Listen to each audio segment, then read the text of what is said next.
These are my tulip trees. I call them my tulip trees because they're amongst my favourite trees in the garden. They appeared in the landscape at Stourhead in the 18th century. This time of the year, however, is when the tulip tree does start showing off a little bit. It turns this kind of greeny yellow colour that we can see in the background and then goes through to the beautiful butter yellow. It was a groundbreaking garden in its time, created by Henry Hoare, or Henry the Magnificent as he was known. His successors carried on his work of bringing new and exciting trees to the garden. In came trees from North America, the swamp cypress, the giant red cedar, and the noble fir, which was an original introduction from seed in 1850. And there is one truly extraordinary tree planted by the Victorians that deceives the visitor into thinking there must have been more than one planted. This is a western red cedar. It's an original introduction. But what makes this one remarkable at Stourhead is that it's been taken out of a really dense coniferous plantation where it grows naturally and introduced as a specimen feature tree in the garden at Stourhead. And during its life, its lower lateral branches have touched the ground, and now they're also skyrocketing up and competing for the light. And another remarkable thing about this tree is that in the grand scheme of things, it's actually quite young. It's only 150 odd years old. It feels extremely ancient and it feels almost primeval. And it's beautiful just to sit and wonder at a tree like this.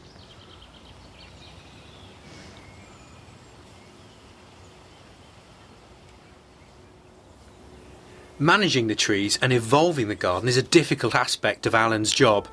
Inevitably, trees die. It's awful to see them going. It leaves a scar in the garden, and sometimes it can leave a scar on someone's heart. But there is a certain level of excitement that comes with that sense of space that a tree opens up, the sense of opportunity in such a spectacular landscape. Sometimes it feels like I'm in Henry the Magnificent's shoes, deciding what needs to go in there.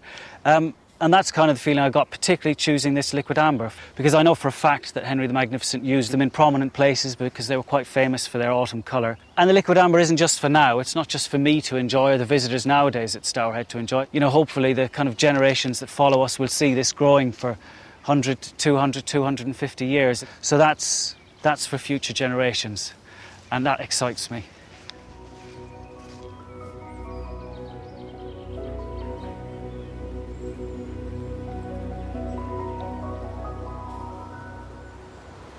Everybody should plant at least one tree in their life. It's good for the planet and it lifts the spirit. I love to collect acorns and plant them where I care to see if nature will allow them to grow into an oak tree. However, if you want something a little more considered in your garden, then you're going to have to collect seeds.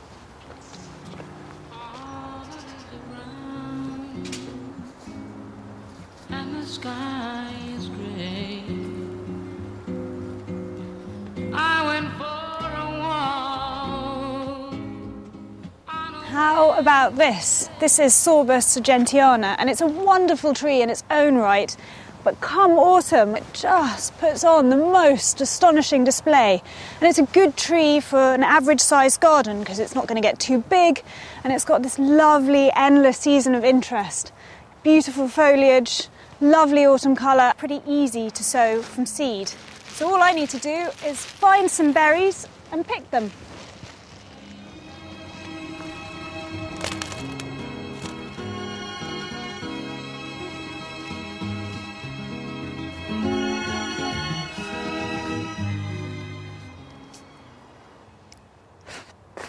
This tree is Cornus cusa Norman Haddon, and it's a wonderful tree with all sorts of brilliant attributes for any garden.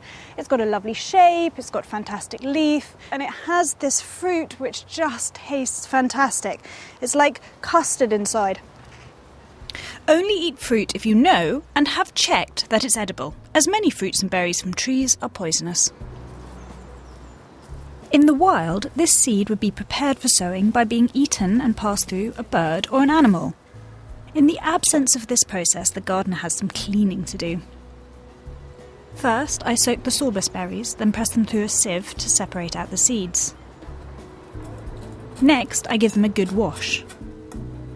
The good seed will sink, so discard any that float. I then rinse off any of the last fleshy remnants before drying them on a plate. If you were to use a paper towel, they'd just stick to it. With the cornice or dogwood, it's just a question of separating the seeds from the fruit and then washing them thoroughly.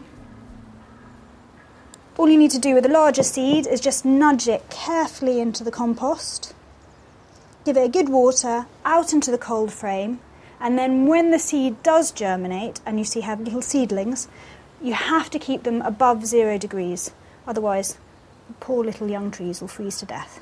So in they nudge, and then just going to top dress with grit, and then into the cold frame.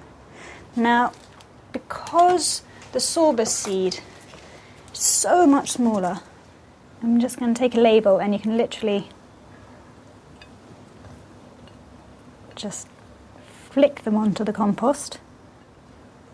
And some of this seed will germinate probably by January.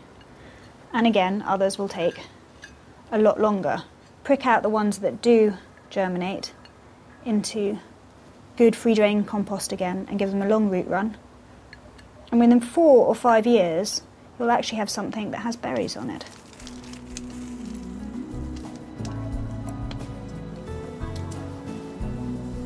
After you've given them a good soak, all you need to do is put them in a cold frame, and if you don't have a cold frame, somewhere sheltered, particularly away from birds and mammals in the worst of the weather.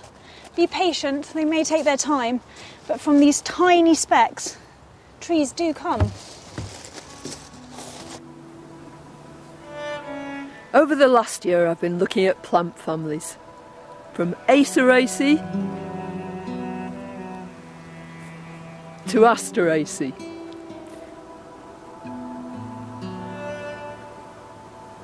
From exotic proteas to the flowers and fruits of commoner garden Rosaceae. Who would have suspected that this perennial honesty is a cousin of the cabbage? Sometimes you can spot the family resemblance straight away. Asparagus and Scilla peruviana. And in some cases, they couldn't be more different, from trees to peas. This lovely cercis belongs to the family Leguminosae, and you can see its family background in these beautiful pea pods that are hanging now from its branches. And I've been astonished at the amazing diversity within some of these families. Take the potato family, for example.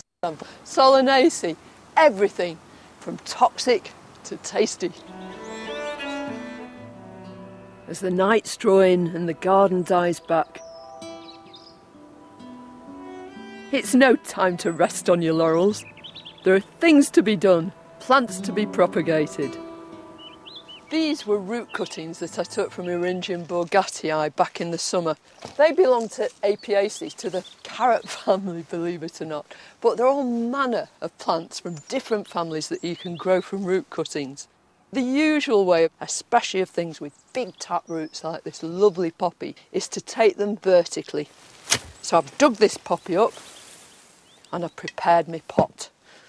I've done this as a sort of homemade module. It's just a clay pot, bits of cardboard around the edge, and I'm just going to top it up with compost. That's it. Shake it down a little bit so I can see the spokes of my wheel, but I'll see them even better if I've got my specs on. First of all, I want to select some material. It doesn't really matter whether the root's thick, as long as it's not too thin, and you want to chop it into chunks and always make sure that you know which way up they go, because you want up to be up. Polarity is all important, so the bit that was closest to the crown becomes the top of your cutting. I'm going to put them afterwards into a cold frame or onto a heated bench, and the first thing that emerges is some little leaves right out of the top of your cutting, but don't be impatient.